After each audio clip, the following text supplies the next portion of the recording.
This is the very first installment of a series which I've been looking to start for a very long time, but just haven't been able to fit into the schedule. Analysing the cinematography of television shows and films which happen to have caught my eye. In this first installment, we are going to begin looking at The Witcher. Probably what I'm going to do is look at a specific scene or set of scenes which are closely related in each of these installments, and that might mean that if I am looking at an entire episode of The Witcher, it will be spread out over 4, 5, 6 different installments on this YouTube channel. These are going to tend towards day interiors and night interiors, mostly because if we're doing outdoor shots, then sure, you can go out and you can achieve these on a relatively low budget if you get the conditions that are right. But as soon as you start trying to modify things, you're really starting to jump into massive frames, lots of crew, big lights in order to actually achieve the setups you want. And that goes for whether you're doing it day or night, because you do need a lot of light to convincingly do a night exterior shot with anything resembling a wide in it. We are going to jump right into episode 1, but I'm not going to do this in chronological order within the episode. We're going to start off with a scene which actually has two halves. It's got a day section and a night section. Let's jump right in. Spoiler warning, if you have not watched season 1 of The Witcher yet, it might be a good time to catch up because we're going to look at things that reveal the plot. This scene begins with a fairly wide shot of our space. I'm going to take that full screen, and there are a couple of things that I want to draw attention to right off the bat. The motivating source for all of our light that's on our subjects is coming from this window in the corner just here, and that is going out across the room like this. You can see that just here we are actually hitting the floor with that, so we got light coming in down here. We are catching this chair, we're catching a bit of the wall just there. You can see we're going from a lighter shade here to a slightly darker shade just here by virtue of the fact that that light is coming in from the window just there. And then working our way around the space, we can analyze what's happening. Our first subject we get to is the mage character just here, and he is catching light all down this side of his face and down his sleeve, and you can just pick up a little bit down there and a little bit on his stomach as well. The queen in the background just here, lying down, and she is being caught all along that side, a little bit on her hands and any of the elements of clothing which are facing that light. The two benches just here are catching that light as well, coming in just in this side of the frame, and then a little bit of the wall down here. And you can see, if you look deep into the background with this, the shadows that are being cast by even this chair. It's got a fairly big shadow there. So that's coming in at a really shallow angle, that light. It isn't coming around from the side at all. We're not getting much scooting around into this side. It is all coming straight in. Taking that all off for a moment, we also have a little bit of light coming from these practical sources, but they aren't really playing on the characters at all. They're just there to act as practicals, give a bit of interest to the scene, and trying to remember this is the time period that we're in. We are dealing with a lot of torchlight, candlelight, firelight, that kind of thing. Why is this noteworthy? Well, if we skip ahead to the next frame that we've got just here, we can see our mage getting up. We've got the young princess coming into the shot just here, and I want to draw particular attention to the contrast ratio on her. So we're looking at the side of her face just here and all around there, and also on the side of the queen's face just here, that really deep contrast ratio that we see, in fact, on all of the characters and all of the objects in the scene that aren't directly facing that window. Those elements are getting a really deep shadow on the left-hand side. Skipping on to the next frame, this is where we notice that something has been done in between the wide and the close-up to massage the levels quite dramatically here. This is a more dramatic example than I think you'll find a lot of the time in film and television. So looking at where the light is on her face, we instantly see that everything is much brighter than it was. If we compare that section of her face and this section of her face just here to the previous shot, you can see there's a massive jump in level. Not only that, we are seeing the same happening on the queen's face just here. Everything is completely illuminated all the way down this side, even down this side, just here. That should all be coming from the window, and there's no way that it is, in fact, being motivated by that window. There is another window in this scene, but they aren't using that as a motivation here because we didn't see it in the wide, so that, for all intents and purposes, isn't playing on them at all. Why have they done this? Well, in a scene like this, you don't just want to have your characters in complete silhouette because you won't get the emotion. They need to see what's happening on their faces. You need to have that interaction between them. So I understand the reasoning behind it. It is just interesting for people who are coming up to observe this kind of stuff and know that when you are establishing a wide shot, you don't necessarily have to keep exactly the same lighting between the wide and the close.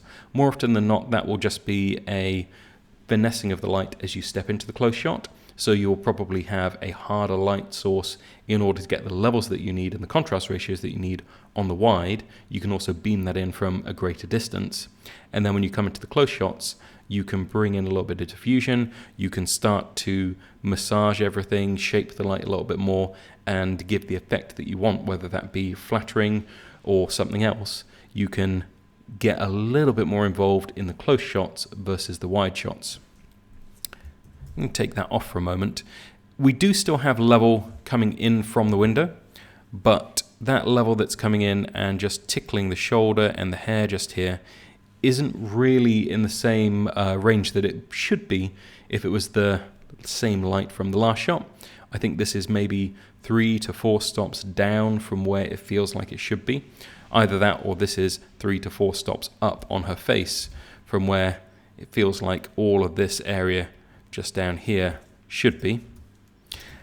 Apart from that, you can see that the top of her head is very much lit, which means this light source, and I'm going to jump out to a slightly wider view. I reckon we've got a light above them just here, and that will be illuminating everything on these two from that kind of angle, just coming in all down here, lighting her face, and you can see just here the shadow cast on the pillow is at that kind of angle, so you know instantly that the light's got to be coming in from that direction. The kind of source they're going to be using for this could be massively varied. I mean, you could light this with tungsten, you could light it with HMI, you could do it with fluorescent, you could do it with LED. I know for a fact that on The Witcher they used an awful lot of the new ARRI sky panels, so you've got the whole range of sizes that were put to use on this show. S360Cs were used frequently, and they had at least 4 of them available for a lot of the scenes. So potentially this could be lit with those LEDs, and if it was, it would make sense. You can move quickly, you can change the color temperature, and as we're going to see in a moment, the color temperature becomes a very important aspect of the look of this whole piece. Bearing in mind, when we're looking at these scenes, we're seeing skin tones, we're seeing a little bit of fabric, we're seeing the walls in the background, the windows motivated such as they are by sunlight, but it's all completely blown. You can't make out any details outside, and there's no shafts of light coming in this particular frame. Jumping on, again, we've just got that light tickling down on the side of her face just here. So we are getting a bit of an edge, but that edge is nowhere near what it should be compared to the contrast coming in on the side of her face just here. Next clip. I wanted to include this one because there are a couple of interesting things that you can pick up on to diagnose the lighting that's being used in a scene. To start off with, looking at the background, we actually see that we've got light coming in basically flat on to these candles. It is hitting them and casting the shadow basically straight back. Now that is an important thing to be able to diagnose, because you can then see where the shadow falls just behind them there, like so, and that means that the light is positioned flat. It's not high up, it's not low down. If it was either of those things, the shadow would be in a different place. It sounds obvious, but it's a really good way of working out where the light is positioned height-wise within the space, or indeed outside of the window. Now, aside from that, we have this reflective armor on our soldier just here, and that again helps you to diagnose the source, although I have to say on his armor it isn't particularly obvious because it's not super shiny, it's sort of a matte finish, but you can still glean a little bit. It's coming from that direction. You can see the hot spot just here. You know that because there's this shadow line right in on the join just there, you can draw around that, and there, you have a good idea of where that light is sitting. The light can't be coming in from up above just here, because if it was, you would be seeing a little bit of light creeping in this area just here.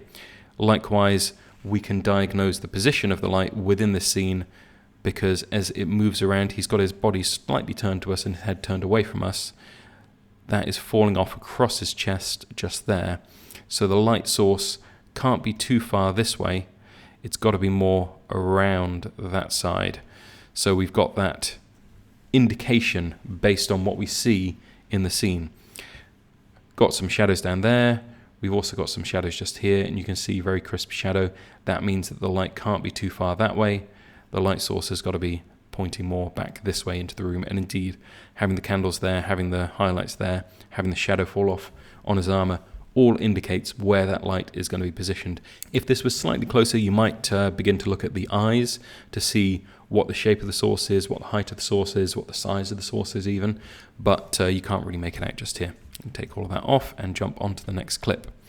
We're moving into night just here, and the night scenes are really interesting, where in the daytime we had lots of greys and everything had a much cooler vibe. At night, because it's all motivated by the candles, by the fire, by the torches, it has a much, much warmer feel. Now that plays across all of the items within the set, as well as the skin tone of the actors and actresses as well. And if we just bring in a little tool called Color Palette within DaVinci, we can start to analyze what's going on. Looking at the highlights on this side, you can see we've got this spread of white and kind of browny oranges, and that's mostly to be found around the fire just here, in the candles just there, catching a little bit on the bottles, maybe on some of the edges of these pillows, on the wood just there, a little bit on the brickwork and the stonework around there, and indeed on our actors' faces as well, although that starts to fall more into the mid-tone section just here. And in the mid-tones, again, similar story, just darker shades. We've got loads and loads of oranges and not all that much else. And then finally, we jump over to the shadow section, and that is really deep, rich umbers and blacks, and it's very, very saturated in that sense. Everything has that orange tone, even things which in the previous scene, taking all of those off, and I'm going to jump back 2 clips, we see quite a lot of blue within our queen's dress just here. Everything around there, I'm going to do it in red so you can see it a little bit better, is very saturated, kind of almost bordering on turquoisey in some of the highlights there, blue. And then we've also got a similar story in the pillow just here. You can see that has a greeny, bluey tone to it. Jumping forwards, everything starts to bleed out to that orange, and going back, it's all that blue. And even the stonework changes character, so it's very white and kind of grey feel in here, with a hint of blue just in the shadows, but completely off to orange. And looking at the color spread again on this frame, we can see that, yep, that's playing out. The highlights are more grey, greeny, and then midtones, we've got those sort of pinky, browny colors in there, but there's lots of blues and turquoisey elements to it. Moving to the shadows, similar story, but obviously getting much lower in level. Skip forward to the night scene again, because there is something else which we need to look at just here. Analyzing the shot, first thing I want to draw attention to is where the light sources are motivated from. So obvious one, first of all, we've got the firelight just here, and that is our primary motivator for the whole scene. Everything coming off that should be our key light, essentially.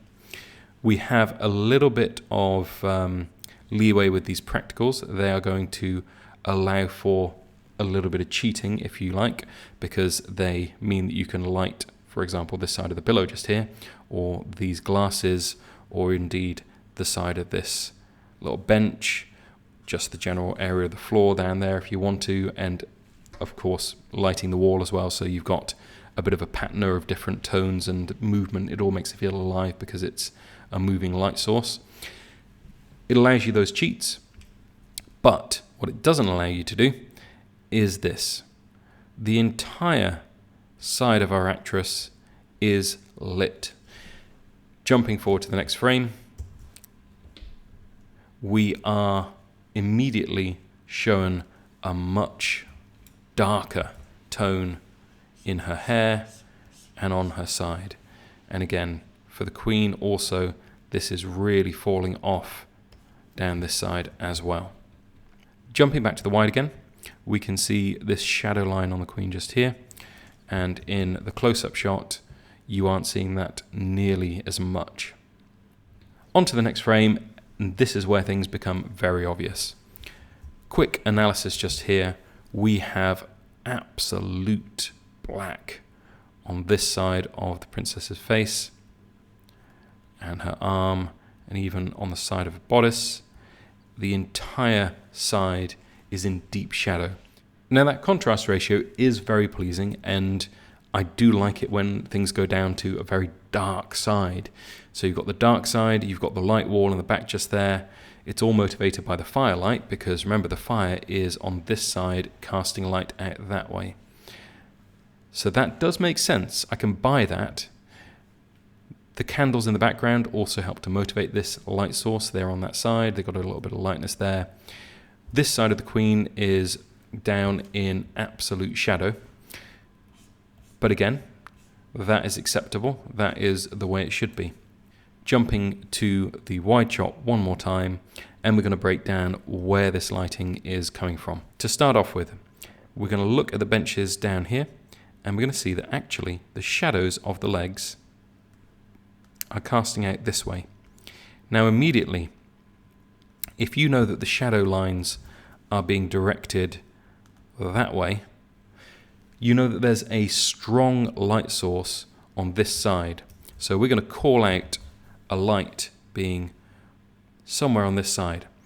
Now, because of the position of those shadows, it can't possibly be this one. There's no way. You can see catching on the wood just there and just here. Because the curvature of those legs is telling you a little bit where that light source is, it can't be too low. So this is probably too low. You probably find that as it's catching along the top just there a little bit, and it seems to be catching these pillows somewhat as well.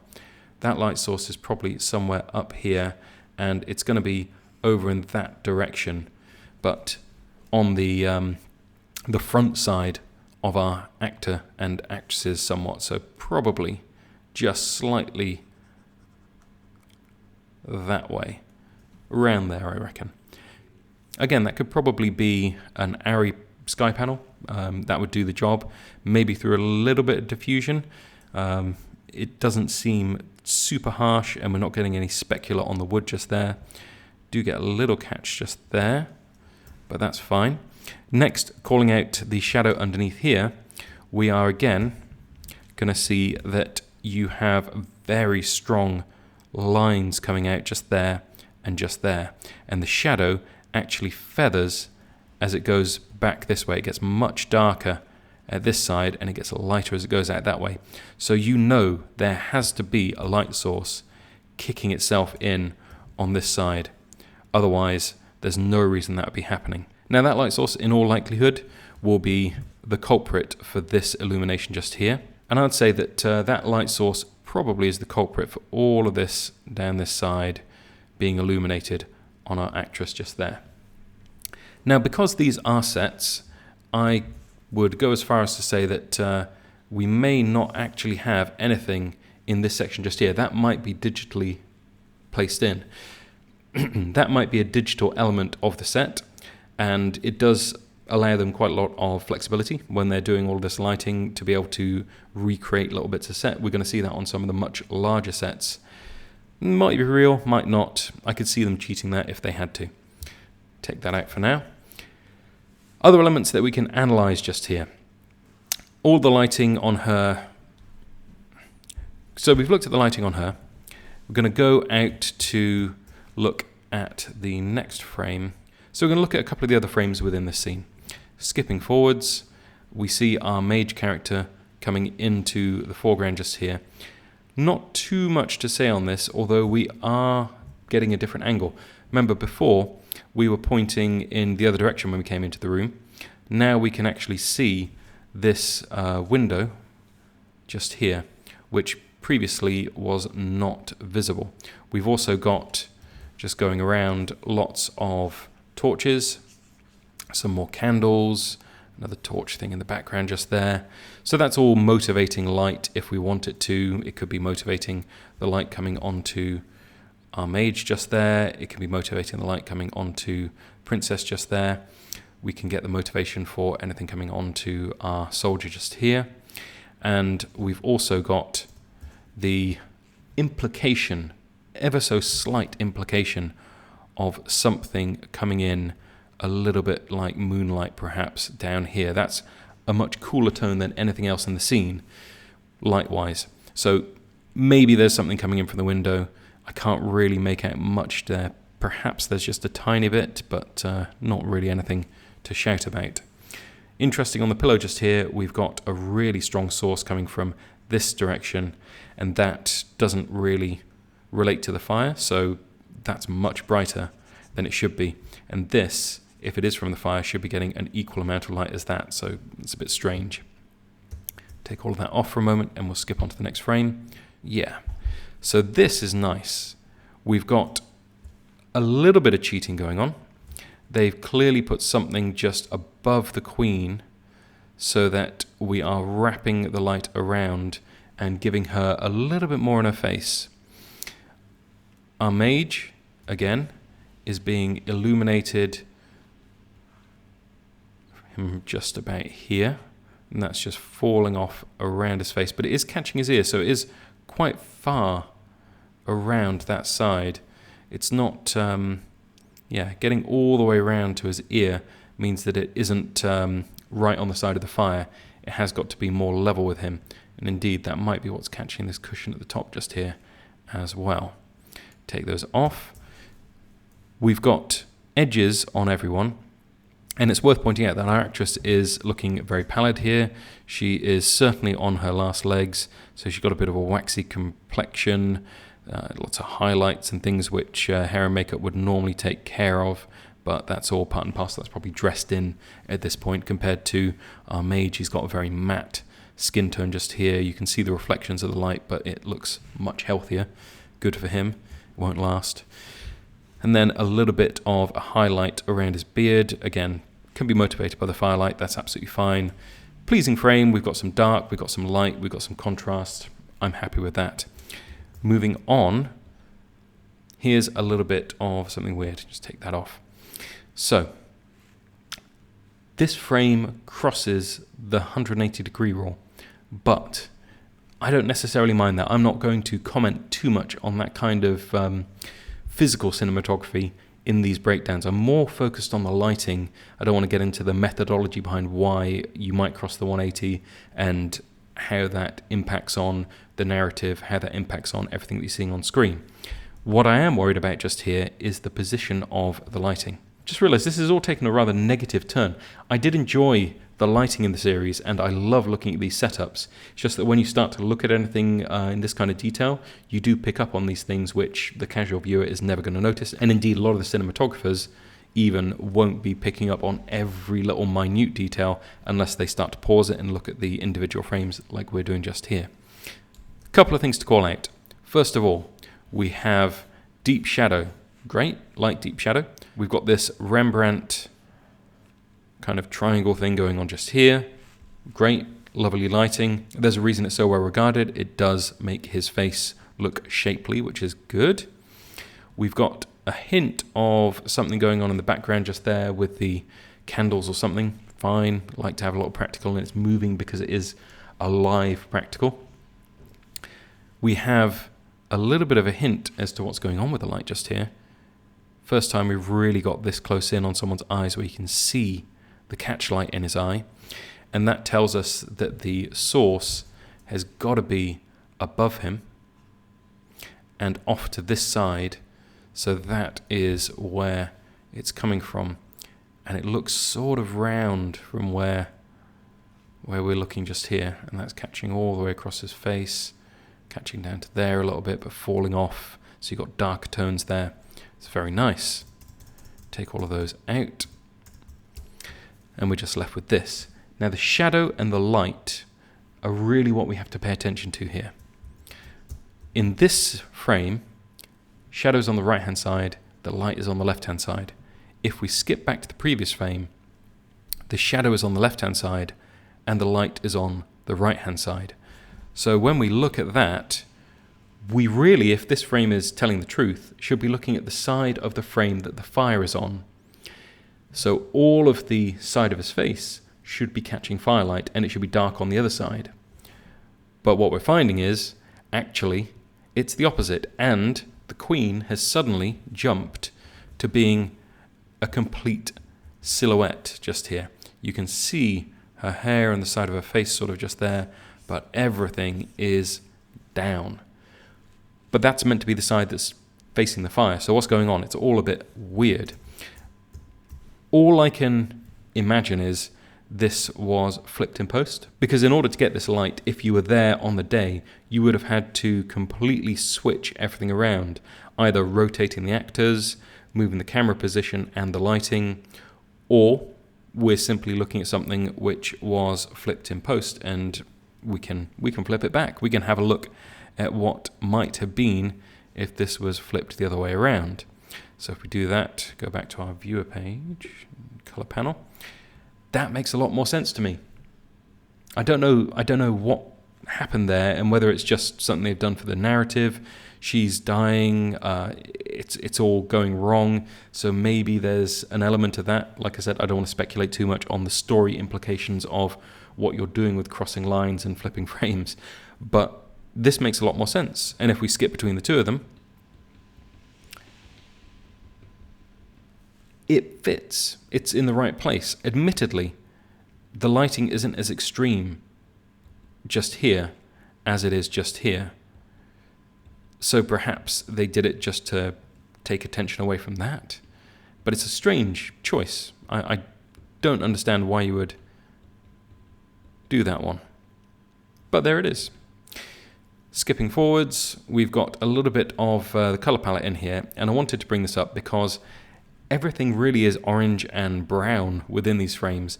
The only slight hint of anything green is this pillow, but the pillow is a far cry from where it was in the previous scenes. So the color palette and the mood dramatically changes when we're in day and night throughout this series. And there are some really interesting examples where the color palette is meant to evoke a certain spirit, if you will.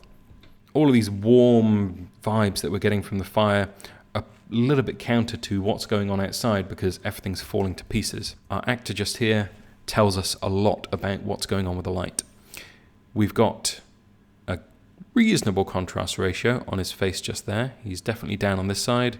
We definitely have the fire illuminating from this side just here. You can see it kind of hazing out a little bit in the lens. We've got a specular highlight on his face just there. And also, if we trace around his eye, we can get a little bit of an estimate of where the light source is positioned. He's got quite a lot on his arm just here, but I'm guessing we're actually slightly above the fireplace and the light's coming in, say, from here. So if this was, I don't know, an Arri S60 maybe with a grid or a softbox on, and that's just pushing down onto him, giving us that shadow. Maybe it's a little bit higher up than that, because, in fact, to clear that all off, if we just try that, and if we look at our actor here, his eyeshadow tells us quite a lot, because we know that in order to get an eyeshadow that's that deep, it practically looked like he's got a patch on. Let's do that. Okay, now he's a pirate. But because of that patch eye, we know that the light has got to be quite a way around this way, but not so much that we're losing him completely, although that could be a little bit of fill. Say if you had a second light source or just a passive bounce, edging it round that way a little bit, that would take care of this. But I would imagine that the actual source is somewhere up here, and that's pushing down towards our actor. It's what's giving him the shadow. It's shadowing under his chin just here, still catching a little bit there. And we are getting something playing from the fire, don't forget. So all of that plays together to give us our scene. Final clip that we are going to look at just here, and we're back to that really strong contrast ratio. We've got downside on the princess, and that is all around there. Queen is completely down, just with the merest edge, very warm as well, catching just here. But we are mostly silhouette. Can see our head of the guard soldier in the background just there with cloak, probably the first hint of anything green in the scene at all. And then in our princess's eyes, you can see, because she's teared up, actually we're getting another catchlight, bonus catchlight on the tears just there. You can see that light source, and immediately you know it's coming from out of frame, slightly up from where she is, just up here. Because if that was the fire, it would be wrapping in underneath her chin an awful lot more, and also the catchlight wouldn't be so well defined. You can tell an awful lot by catchlights, always look out for them. We have a slight shadow actually. This is a really nuanced thing to look at in her forehead just there, where she's slightly furrowing her brow, and that is going to indicate the light is further around that way, because if it was right above her and this side, you'd actually have it completely flattened out. You'd lose all of that, no questions asked. So this whole scene could quite happily be lit with ARRI sky panels. Balancing out with the practicals wouldn't be too difficult. You've got plenty of power with those. And I imagine that even if you're looking at like Asterotubes or something like that, you could still get a reasonable approximation of this look. The only thing which you're going to struggle with is catchlights in eyes. So catchlights are always going to reveal the shape of the light source, and that really starts to come into play in these close-ups. You need to, when you're thinking about what light source is going to be your key and what's going to be playing on the actors' faces and in anything reflective, what shape that is, what size that is, and the position of it, because it's very easy to lose a catchlight in one eye or the other. In fact, if we skip back to our guy just here, who we just flipped around, you can see this catchlight in his eye is just there. It isn't quite as full, I would even say, as this one is. We're not getting quite as much of it. They've done a very good job of keeping it right on the line, and that's a nuanced thing to do, because when you're working with an actor, they obviously have to move into their mark, they have to do their lines, they have to get everything across, the emotion that they're working with, and you might be talking about 6-7 inches of play just to make sure that that catchlight doesn't get lost. So making sure that it stays in these emotional scenes is quite a task, especially when you're going for such a really crisp, defined look that just there. It's not giving him any leeway on that side. So they did a very good job of keeping the catchlight in their eye.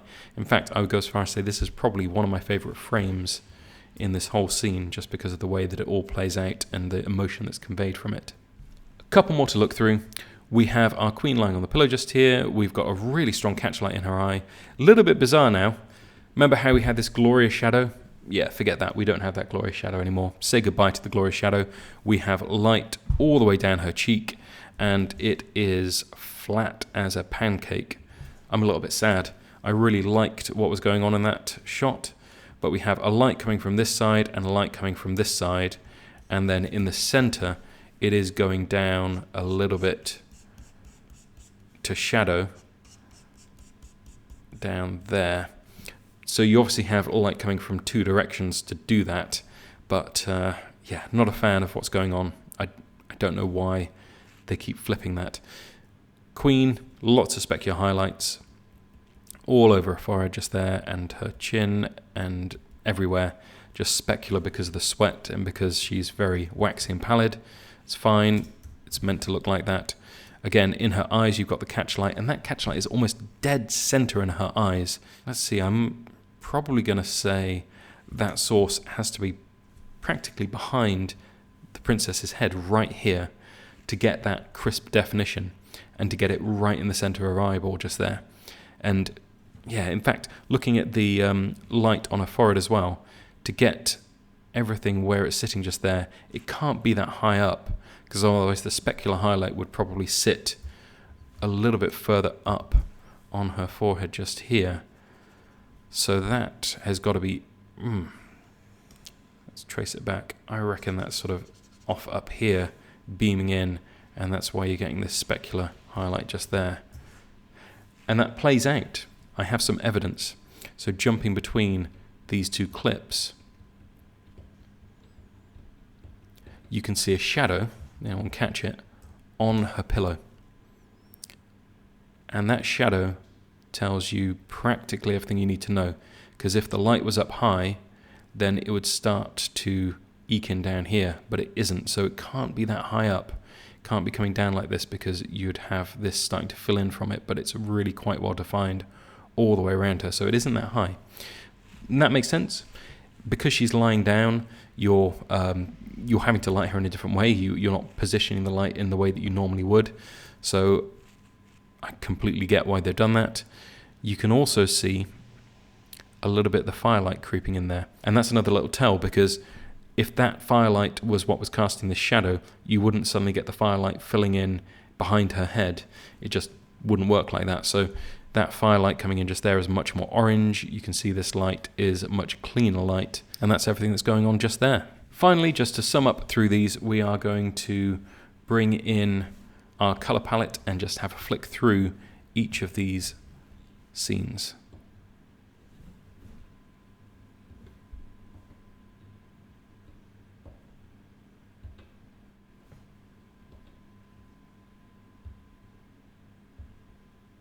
Hopefully this hasn't been too rambling. I appreciate that when I'm looking through these kind of things, I am looking at these really fine details, which probably don't impact on the enjoyment of anything at all. But I do find it fascinating to look at how these different shots are pieced together. And it's really useful when you're thinking about your own projects to look at how they've approached these things and understand that maybe you don't get the lighting perfect on the day for every single shot. Maybe there are some variations. Obviously, you're always striving to attain the best possible results, but people will watch this and they won't even notice. So you do have to ask yourself the question sometimes on set, are you worrying yourself about minutiae that no one's going to notice? And should you be focused more on the performance, on the emotion? Maybe that's the more important aspect and the aspect which requires the time on set. And if that works, then you're going to find that people probably overlook some of the lighting shortfalls, whereas if the acting didn't have time and you couldn't get the emotion right, people would notice that much more quickly, because that part is the bit that's going to connect with people. The lighting enhances everything, but it shouldn't be the be-all and end-all. You're going to have a subject with no substance if you do that. If you enjoyed this, please like, please comment. I'm going to be breaking down the whole episode, and if it proves to be popular, then I will carry on throughout the whole series. There are also a lot of other things which I am really itching to have a look at. Stranger Things is one which I started about 2 years ago, getting frame grabs, getting references, but never got around to actually starting the process of this, recording it, looking through it, and making it into a package which I could put up on YouTube. Something which we are going to try and do, if people are enjoying this content, is recreate in our studio some of the lighting which we see in the close-up shots. We're not going to be dealing with the wides.